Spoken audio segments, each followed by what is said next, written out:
Okay, my name's Nate Berkopec. This is what I do during the day. I make Rails apps faster. You might have seen my blog online. It's speedshop.co. I write about how to make Rails apps faster. I have this course called The Complete Guide to Rails Performance. None of that has anything to do with what I'm going to talk about today. We're going to talk about rockets going 17,000 miles an hour, not Rails apps that take 5 seconds to load. That's me in mission control in Houston in 1969, the moon launch. I have a lot of experience with space, which is why they sent me here today. I thought it was a little weird that you guys let a Stark run your space program. We're going to talk about that later, fix that for you. Today we're going to be using a computer game called Kerbal Space Program. If you're not familiar with Kerbal Space Program, it's sort of like a physics simulator kind of video game where you make these rockets and then launch them into simulated space. It's kind of known for like these goofy, crazy creations that people make because it's just like a physics sandbox, so people do this kind of crazy stuff in it. That might be your experience with Kerbal Space Program. But it's also a really accurate physics simulator. There's something called the Janna Bakov effect, which is named after a Soviet cosmonaut who discovered it after he was trying to dock with a failing Mir space station. And basically what it is if you watch this T-handle here, it's stable on 2 dimensions when it's rotating there, but it's not stable on the 3rd. So this is Kerbal Space Program. So sort of like esoteric, physics things that also happen in Kerbal Space Program. So it makes a really good platform for trying to simulate a real rocket launch. So what we're going to do today is we're going to use Kerbal Space Program. I'm using like a mod package called Realism Overhaul that turns Kerbal Space Program into like a hardcore space simulator. And we're going to look at the history of space computers. And we're going to use that history and that architecture to build our own space computer in Ruby. And we're going to use that space program to control a simulation of a Saturn V rocket launch in Kerbal Space Program. There's this library called KRPC, like Kerbal Remote Procedure Call, that we're going to use to hook up Kerbal Space Program to Ruby. It basically just turns any running instance of Kerbal Space Program into something that you can make API calls into. I won't be doing that live from South Africa, but so this is what it looks like. We just require the KRPC gem. I'm going to use Pry as like my debugger console. I can connect to any computer that's running KRPC in Kerbal Space Program. In this case, it'd be like a local instance. Like when I do this at my house at home, I'll like have a KRPC running on my like gaming PC, and then I can connect from my laptop. And then we just open up a debugger console, and you can play around with it. Okay, so let's talk about the history of space computing. So computers in space, it's a difficult problem. Computers in space have to be, first of all, real time. When you have hundreds of thousands of pounds of rocket thrust at your back and small margins of error, the computer has to be working quickly. It has to be returning responses every couple of milliseconds. It also has to be something that an astronaut can interact with. So at this point in computer history, in the mid-60s, this was when we had computers the size of rooms, and you could just put in punch cards and then wait 10 minutes to get a result back. That's not going to work in a rocket, right? You need something that's more like a modern portable computer. It has to be quick, and it has to be something that we can interact with as astronauts. They also have to be extremely reliable. The environment of space is very harsh, not only in terms of obviously the vacuum and the temperature changes, but also we don't have an atmosphere protecting ourselves from random things, cosmic rays flipping bits in memory. And it has to be very simple. So we have to know that this thing is going to work, because you don't really get a second shot in a rocket. You just get the one try. So it has to be something simple that we can verify and test. One of the first steps we took towards space computing was done by this man named Charles Draper. Charles Draper worked at the MIT laboratory, and his lab actually got the contract to build the Apollo guidance computer, which we're going to talk about more in detail later. Charles Draper built this thing, which was basically a large set of gyroscopes. That's it being loaded into a plane there. So we loaded this huge gyroscope package into a plane, and the plane flew itself from New York to Los Angeles without any external references. So just using the gyroscopes and the accelerometers in the plane, It determined its position, and by the time it got to Los Angeles, it was only like a couple miles off. Now we needed that because that sort of basic, simple sequence of, okay, take the plane up to 10,000 feet, turn to bearing 316, okay, where am I now? Now turn again, navigating without external landmarks. That was all something that would need to be developed before the space program could go forward. One of the first computers we actually sent into space would be the instrument package on a sounding rocket. Sounding rockets were rockets that were used for upper atmosphere research. Basically, they just go straight up to about 100 miles above the Earth and then sort of do some science experiments and fall back down to Earth. And they don't orbit, they just sort of go into space and then fall back down. They're very simple things. The instrument package was not very complicated. It could basically just, say, okay, when I get to this altitude, do this, and that was it. The most common American sounding rocket that was built was called the Aerobee 150. Well, the Aerobee, I should say. 150 was like the sort of model designation. It has two stages. So this one down here, that's the booster stage. It was solid rocket fueled, and it would just go up for about 5 seconds and then detach. And then we had the liquid sustainer stage that was powered by liquid fuel. That was what would take it up into the atmosphere. Got a video here.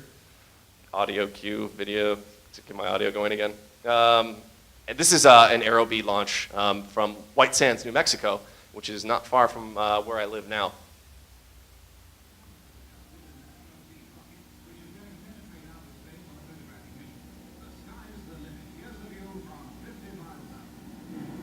You can see the liquid, the booster stage cut off there. Now the rocket's rotating. These rockets were all spin stabilized.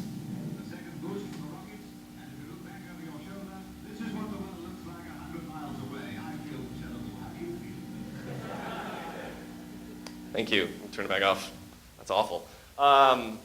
Yeah, so the rockets are spin stabilized, so the fins on the bottom of the rocket are canted slightly by just a few degrees or so, and that imparts a spin on the rocket. The spin stabilization it sort of works like a top. So like a top, you spin a top, it sort of keeps its position in space, and that's the same idea with spin stabilizing a rocket. It was a lot easier than trying to, make the engines point in a particular way, although we ended up figuring out how to do that later. So an Aerobee, if we want to write a program to control an Aerobee rocket, here's what we have to do.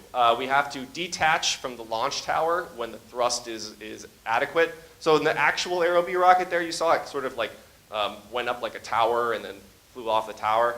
We don't have that in Kerbal Space Program, so if we just detach the launch pylon too early, the rocket will just fall over because it doesn't have enough thrust.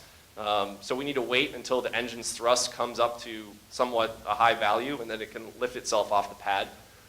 Then seconds before the booster stage, this first stage cuts out, we need to light the second stage. So the second stage and the first stage are going to be firing at the same time. The reason we could do that was because the second and first stages had like this like cage-looking thing between them. It wasn't like closed off. And the reason we have to do that is because the second stage was liquid fueled. So if the first stage just cut out, all the liquid fuel in the second stage would sort of slosh around as you went from 4 Gs of acceleration to 0. The rocket starts decelerating. The liquid fuel would start bouncing around. And it's just gravity that feeds the liquid fuel into the rocket engine itself. So if that fuel is sloshing around, the rocket won't start. So we need to kind of keep that liquid fuel settled at the bottom of the rocket constantly. And we do that by having both stages lit at the same time so it doesn't ever decelerate. It's called hot staging. This problem was solved a little bit differently in the Apollo program, which we'll get to later. So once they're both lit and the booster stage runs out of fuel, we can separate the booster stage off, and then the sustainer stage will go into space.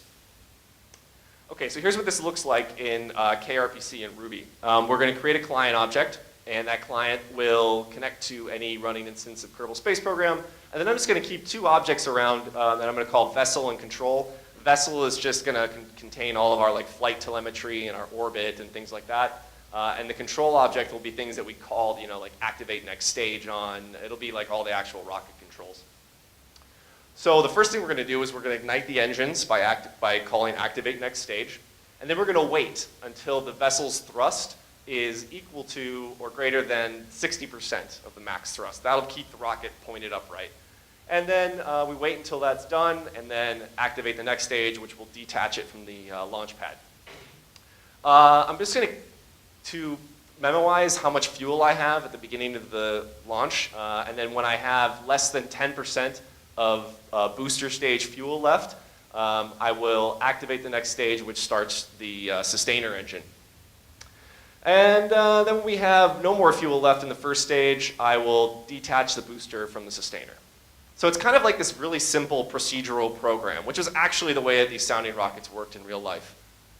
So this is what it looks like in Kerbal Space Program. You can see the cage here. That's the thing separating the first and second stages. And then it falls away there. And you can see the spin imparted on the rocket there. And that keeps it pointed upright. Okay, so that's what an unmanned sounding rocket looks like. It's a very simple kind of thing. Manned spaceflight, obviously a lot more complicated. The mission was a lot more complicated. They wanted to go to the moon. The Soviets had a very different idea about how computers would work on manned spacecraft than the Americans did. So in the Soviet space program, the astronauts were basically, or the cosmonauts, were basically seen as sort of like spam in a can. So they didn't have anything to really do with the actual control and execution of the mission. They were just there to sit and observe. So the computers used in the Soviet space program were all analog. So this is the Vokshad guidance unit. It was called the Globus. Versions of this were flown until like 2005. The Soviets did not use a digital computer in a rocket until 1980. And so you can see it's this sort of like crazy looking steampunk thing with like gears and switches. And there really wasn't any it was called an electromechanical computer, so it wasn't fully digitized like your laptop is. The reason they did this was because it's very easy to formally verify. You know, it's something that you can, okay, this gear, I mean, it's not going to do anything other than what a gear does. It's much easier to test and say this is not something that's going to screw up. The Soviets felt that the consequences of a failed launch would be too disastrous politically. So they needed something they could really have a lot of trust in. Now the Americans didn't think that way. Mostly this was due to the actions of the Mercury 7 and the role that they were able to take in saying, well, we don't want to just, we're not along for the ride, we're a bunch of hotshot Navy test pilots, and we need something to do up there. So the American space program had a very different idea about what a computer would do in a spacecraft. It was more of like an assistant. It was designed to help the astronaut carry out their task, and the astronaut was sort of the main thing driving the mission. This is the Apollo guidance computer. This thing on the left is the actual computer itself. It weighed about 70 pounds, drew 55 watts of power. It's about the size of a modern PC tower, so you know, that big. This thing on the right is the DSKY, D-S-K-Y. That was what the astronauts used to interact with the computer. That's the real-time component I was telling you about earlier. It makes the AGC look small because, like, if you think about like what this would look like in real life, these buttons here are actually really big because they have to be something that works with like fat spacesuit fingers. So it's actually, the DSKY is quite large. It makes the computer look smaller than it really is. So this is what you had to work with in space. Yeah, that's not a typo. That's 32,000 words of read-only memory, 2K of RAM, and a 2 megahertz clock. We had a 16 bits of word size. One that was a parity bit, so you only had 15 bits to work with. So we went to the moon with a computer that could only represent numbers from 0 to 32,000 unsigned. There were no floating point instructions. That's it. So it's kind of crazy. How do you go to the moon with something so limited? Well, you do it with a lot of money and a lot of hacks, a lot of shortcuts. It's a lot easier to fit all the stuff you need into such a small package when you can spend that much money. If you think that this low-tech idea of space has like gone away since like the 1960s and now everything's like super technological, you would be wrong. This is a recent satellite launch from the International Space Station. It's a Russian astronaut in the lower right-hand corner of the screen here. He's going to launch a satellite here. Sergey, let her rip. And he just threw it with his hand. There it goes. Yeah, super high-tech satellite launches. So the cost of the Apollo guidance computer program was about $40 million in 1969. That's $350 million today. There was 70,000 lines of code produced for the Apollo mission. So that's about $5,000 per line. If we could all charge our clients $5,000 per line of code deployed in our Rails applications, I'm sure we all would have rolled up in Rolls Royces here. So that's a lot of money. And when you have that much money, you're able to do crazy things with crazy constraints on your resources. The AGC was basically the computer equivalent of an Apple II. So this was being developed in the early 60s, and equivalent technology for consumers wouldn't have showed up until the early 70s. The mission was still fairly complicated, though. So the Apollo guidance computer itself controlled the mission from translunar injection around the around the moon. It controlled the moon landing and re-entry, and it would control the re-entry to the Earth. The initial launch was controlled by something called the Launch Vehicle Digital Computer. We're not going to talk about that thing. It's just a separate computer. And we're going to sort of pretend that the Apollo guidance computer controlled the launch, which it didn't. But it's a complicated mission. If you can imagine just this stage, the translunar injection, that's when you are in orbit around the Earth and you need to go to the moon. That's sort of the equivalent of standing on top of a train doing 20,000 miles an hour around a curve and trying to hit a moving target with a rifle 500,000 kilometers away. This is narrow margins and an extremely complicated task. One great thing about the Apollo guidance computer, which is why I chose it to sort of use as our model, is it's extremely well documented. Most work produced by the US federal government eventually becomes public domain. So a lot of the actual documentation that was produced for the Apollo guidance computer is now online and available for all to see, including the source code for the Apollo 11 mission, which allows people to build emulators. So this is Moon.js. It's an AGC emulator that you can go play with online. It's really cool. It's running the light check program here, so all the lights are turned on. Who's seen this picture before? Cool, so it's as popular on social media over here as it was in America. Who can tell me who this is? Yeah. Yes, so that's Margaret Hamilton. She was the software director for the entire Apollo program. Sometimes I've seen this picture captioned as Margaret Hamilton standing next to the code she wrote for the Apollo program. I think that's not entirely accurate, and it sort of undersells her accomplishments. It sort of makes her sound like a code monkey that wrote it all herself. Well, first of all, there were 350 people working on the Apollo guidance computer, and Margaret was at the top. She was in control of all those people. So this isn't just like someone who was a code monkey. She was in control of $350 million and 350 people. Over 1,400 man years went into the software for the Apollo guidance computer, and Margaret was in control of it all. And it's important to remember that all these people that were working on the Apollo guidance computer, including Margaret, had no formal education in computer science. You couldn't go to MIT and take a computer science class because no one knew what to put in the textbooks yet. So all these people were just coming up with this stuff on the fly. This was the first time anything ever like this had ever been done before. Like I said, all the source code for the AGC is on GitHub. It's been hand typed in from scans of the original code, which means we get to look at it and find some of the cool stuff in there. This was the name of the engine control program. This was the name of the program that controlled the DSKY, the astronaut interface.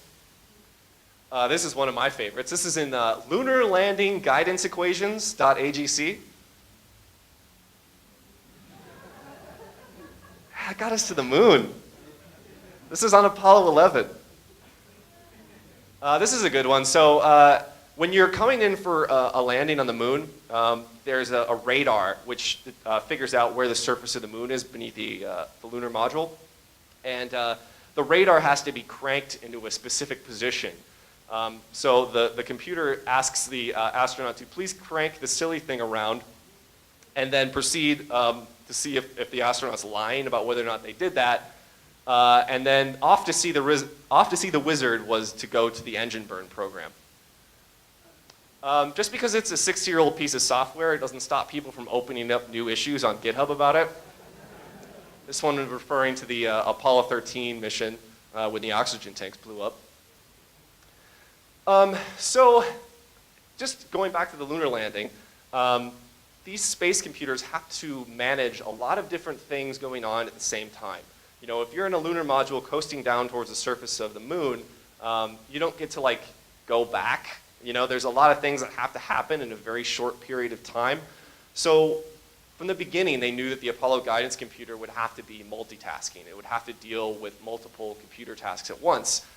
Now, at the time, the basic model for doing this was something called the Boxcar Method. They knew that wasn't going to work. So this guy, Hal Lanning, came up with a new method of time sharing that he called priority-based multitasking. It's still used in computers today.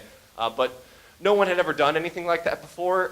So this is another area of the Apollo guidance computer they had to basically make up. So the Boxcar Method basically looks at each second as something that can be split up into smaller intervals, right? So if you have a 100 millisecond interval, you get to do whatever you want in your task for that 100 milliseconds, and then the next 100 millisecond interval arrives, and the next computer task can execute during that 100 milliseconds. So it's like boxcars on a train as they pass by. And if you weren't done with whatever you wanted to get done at the end of 100 milliseconds, well, too bad. The other boxcars here, and they need to go do their work. That wasn't going to work on a spacecraft, because if we were working on the guidance equations, for example, and then the light check program, the interface code wanted to do some time, well, that's not important right now. So we need to go back to the guidance equations. So that wasn't going to work. It worked when you had a computer the size of a room and it was just like a bunch of scientists, sharing time on the mainframe, but it wasn't going to work for a spacecraft. So they came up with something called the executive.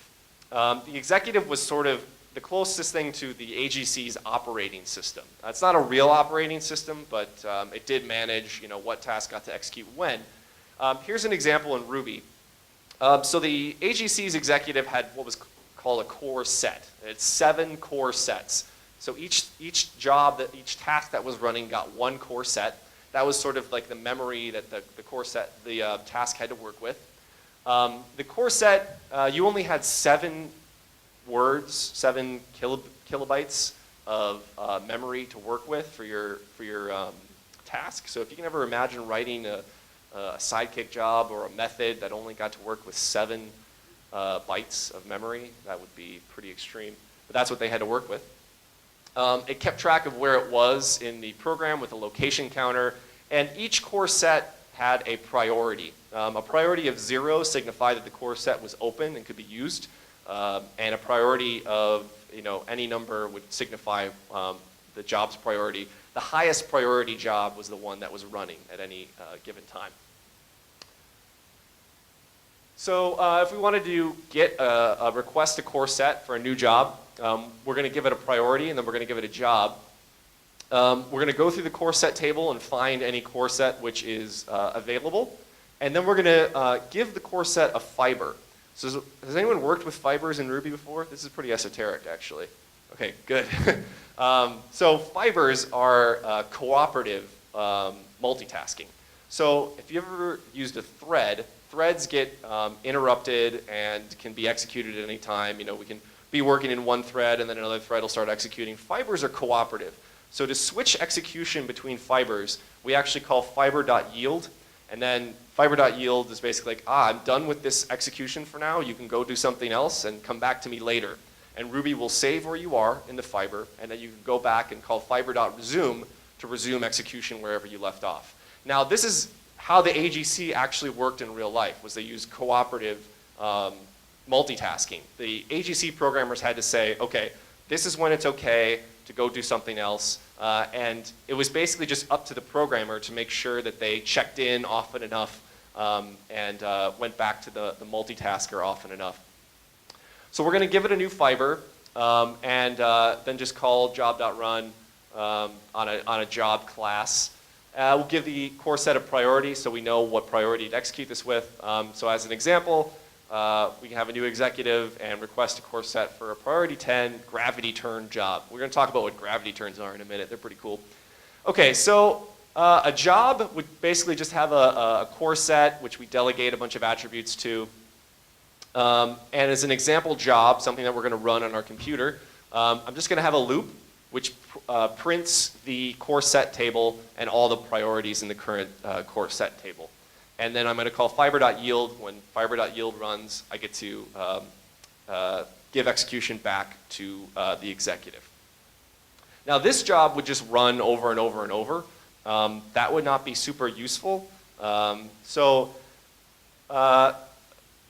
The main loop that we're yielding back to, we're going to sort it by priority and then reverse it, which means that the top priority job will be at the top of the table. So we'll execute that job.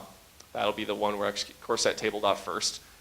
We resume the job if the priority is greater than 0. So if the first job has 0 priority, that means we have nothing to do. So we'll just do nothing. If we call fiber.yield with kill as a symbol, we're just going to say that that means that this job is done and we can open up the core set. So I'll reset all the attributes in the core set, set the priority to 0, and that returns the core set for someone else's use.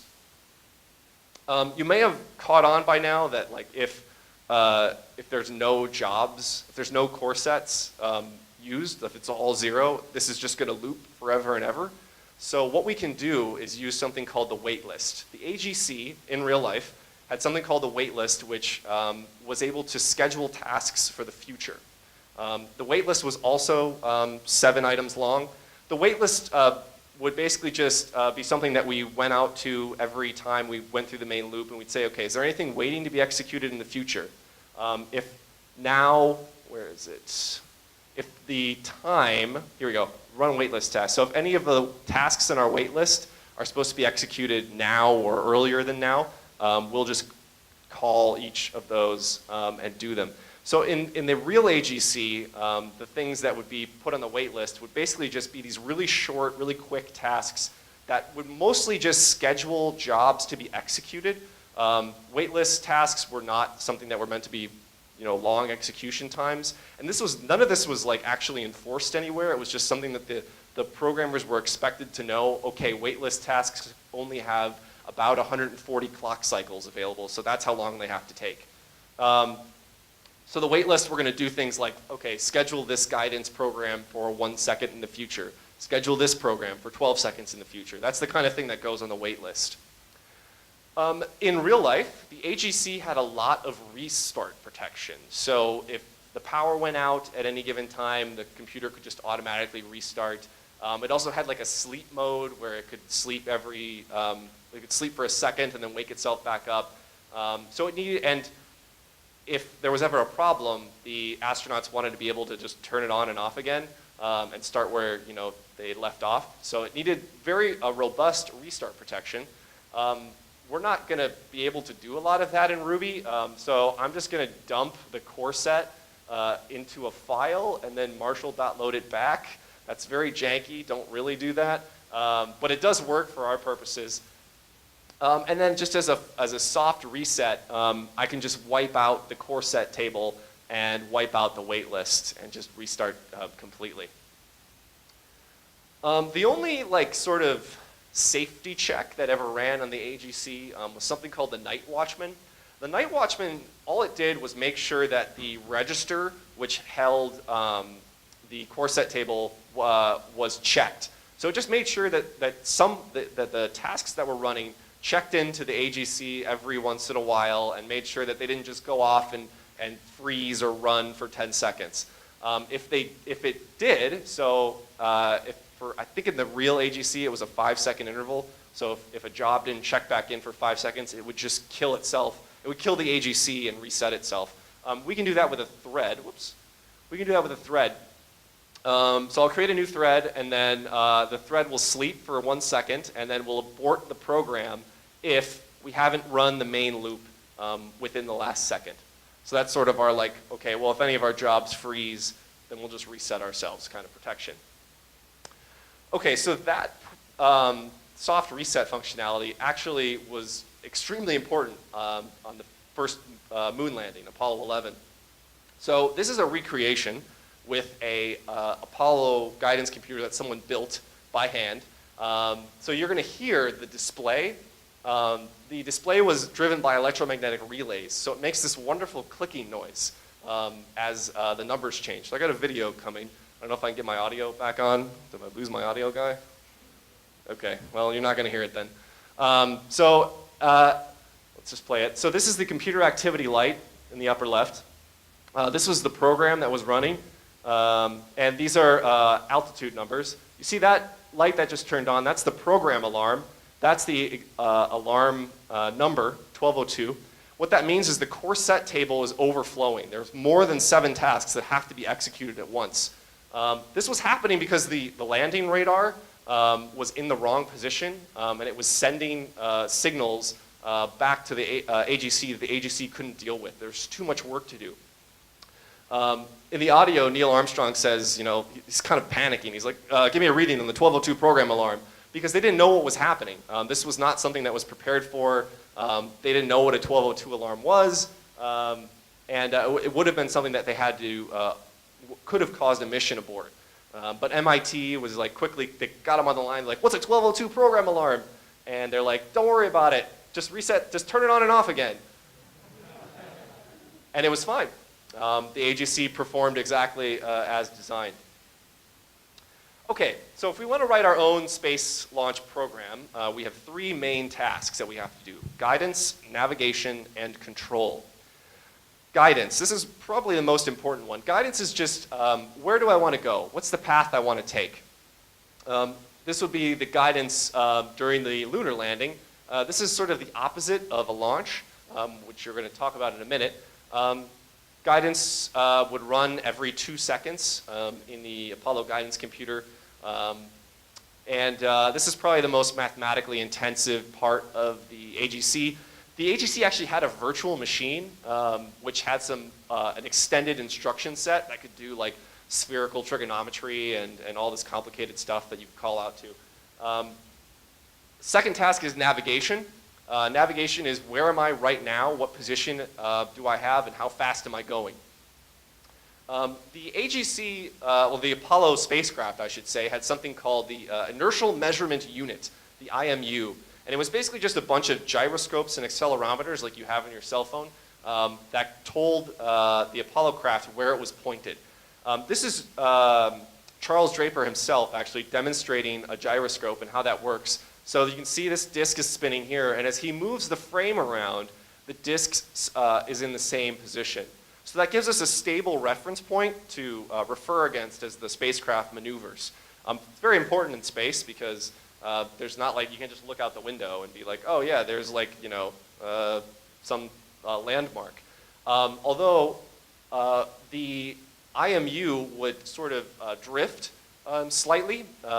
Every day or so, it would sort of be off by enough. They had to reset it. So what do you reset that against? You know, how do you reset the IMU's position? You do that using a very, very old technology called a sextant.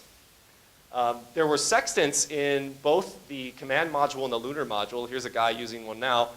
So you would take 2 star positions and then the position of the Earth, and that would tell you where you were. 500-year-old technology in a spacecraft, pretty amazing. The final task is control. So you would think that turning the engine on and off was like a very simple, you know, process. It isn't. The Apollo spacecraft was entirely fly-by-wire. So all control inputs from the astronauts went through the computer itself. It's called the digital autopilot. And the reason you needed everything to be fly-by-wire and you couldn't just have like a, you know, start the engines lever was because where the engine needs to point is actually sort of a complicated problem, especially when the spacecraft is asymmetric. So if you actually look at images of the lunar module, it's not a symmetrical spacecraft. It's got like this weird thing pointing out from the side. So you can't just, if you point the engine straight down, it's not going to go straight up. It's going to go to the side because the center of mass is not directly aligned with the engine. And of course that would change during flight. As the fuel was used, the center of mass would change. So that's all very complicated, and it was better just to let the computer do that. Okay, so let's launch a Saturn V. Getting to orbit is essentially a problem of how do I get from pointing straight up and moving 0 miles an hour to going 17,000 miles an hour, 200 miles above the Earth. How do I get from A to B? The Saturn V had 3 stages with which to accomplish this. The launch profile kind of looks like this. It's like a long logarithm. So you don't just go straight up to space, because if you did that, you'd fall back down. To orbit, you basically need to be moving really quickly, so quickly that you're falling, or you're moving sideways faster than you're falling back to the Earth. And it takes about 10 minutes from launch to get to orbit. And that path that you see right here, from about 0 to 100 kilometers above the Earth, we do something called a gravity turn. And gravity turn is accomplished with something called open loop guidance. Open loop guidance just means that the guidance computer is not taking into account the actual position of the spacecraft. There's no input back into the system, so it's an open loop. There's no feedback here. So it's just sort of a pre-programmed set of thrust and turn commands. Those turn commands are called a gravity turn. This is an actual SpaceX launch and what that looks like. And you can see that sort of long curved parabola again. The reason that the path looks like this is because in the lower atmosphere, we're going really quickly, and if we turn the rocket too much, there'll be too much stress in the rocket and it'll fall apart. So shortly after we get off the pad, the rocket will kick itself over about 5 degrees sideways. And then we'll just point the rocket straight down, the engine straight down, and just let gravity slowly pull the rocket down to vertical. That's why it's called a gravity turn. Once we get into actual atmosphere, once we get out of the atmosphere, we can do more extreme turning commands with the rocket because there's no atmosphere to push back, and the rocket won't fall apart. It's really a bummer I don't have any audio anymore. Okay, so this is what it looks like in the movie Apollo 13. Who's seen Apollo 13? Okay.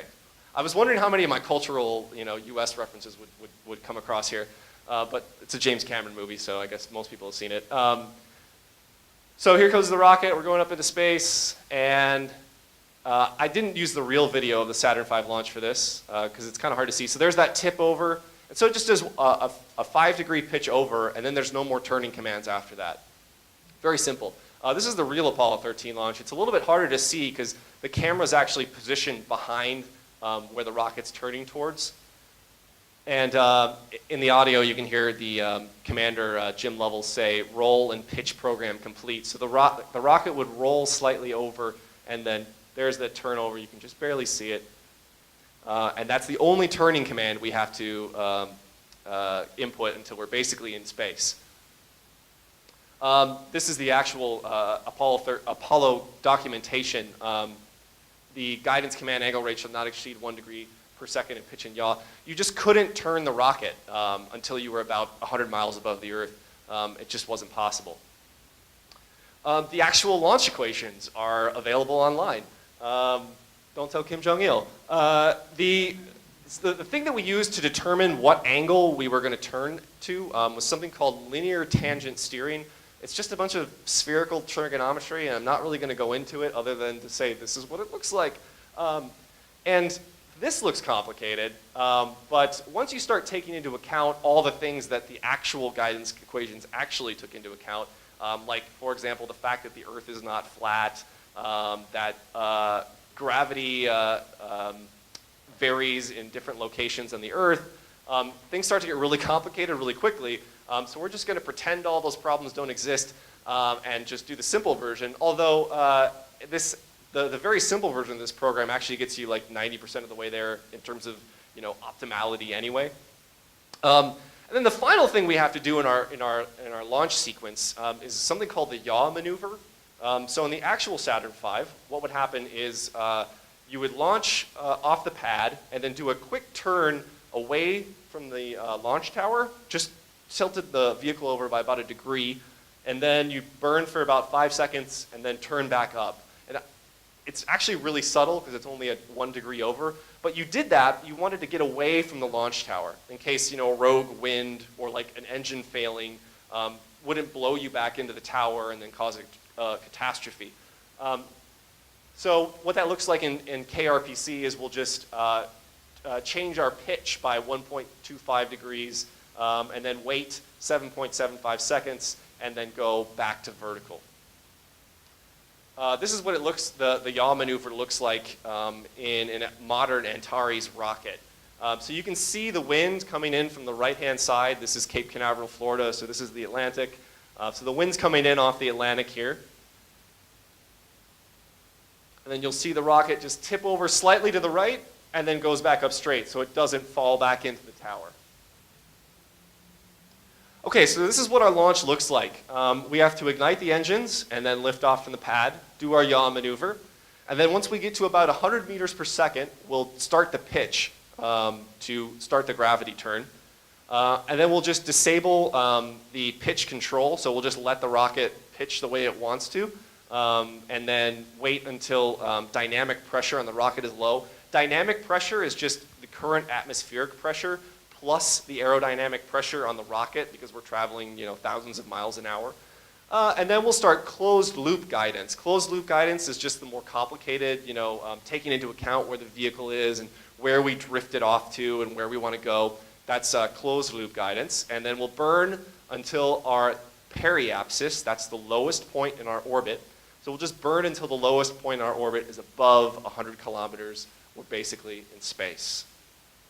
Okay, back to Apollo 13. So I mentioned earlier that in the Aerobee rocket, we have to burn both stages at the same time to keep the liquid fuel settled.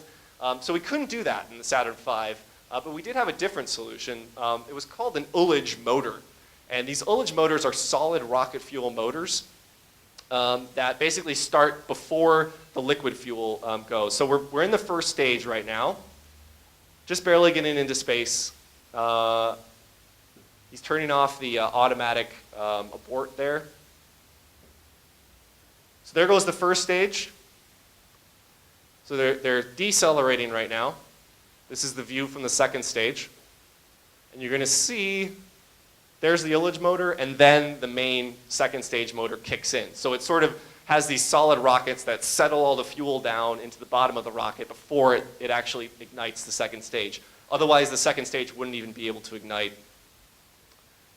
Oops, wrong way.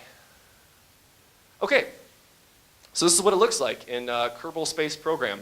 So we're sitting on the pad, and we connect or we're going to start a new RGC object. We'll request a core set at low priority to start our launch sequence, and then we'll just create a loop and run the executive over and over and over. And we start the engines, so I just activate the next stage to ignite the engines, wait until we're up to 60% of our maximum thrust so that the rocket doesn't tip over. And then I'll just delay job, so I'll put this task back on the wait list and then yield back to the executive. And then once we come back to this, I will activate the next stage, which takes us, detaches the launch pylon. And then I'll create 2 new jobs with core sets for gravity turn and staging. Staging would just control when the stages separate from the rocket. And then I'll yield, fiber.yield with a kill symbol to say, this job is done, you may use this core set for other tasks. There, lift off. And once we get to the end of, well actually, so we have the gravity turn. So once we're over 100 meters per second, we just pitch over 6 degrees, and I'll create a new, I can actually change the priority of the currently running job to make this a little bit higher, because when we pitch over is like a very sensitive thing, right? If we pitch over too early, we could end up not going to space, and if we pitch over too late, we have the same problem where we're too vertical, and we won't have enough fuel to get enough horizontal speed. And I turn off the pitch autopilot right here, so the rocket will just control its own. We'll let gravity do the turning for us. That's why it's called gravity turn. And yield again. That's the ullage motors firing there. And the second stage. So this is what the staging job looks like. I just have a big data structure which keeps all the engine data in one place. And once the current stage does not have any fuel, we activate the next stage. If there's no fuel in the stage, that means it's just one of these interstage rings. We can just get rid of that thing immediately. And I use the wait list here to just run this every 5 seconds.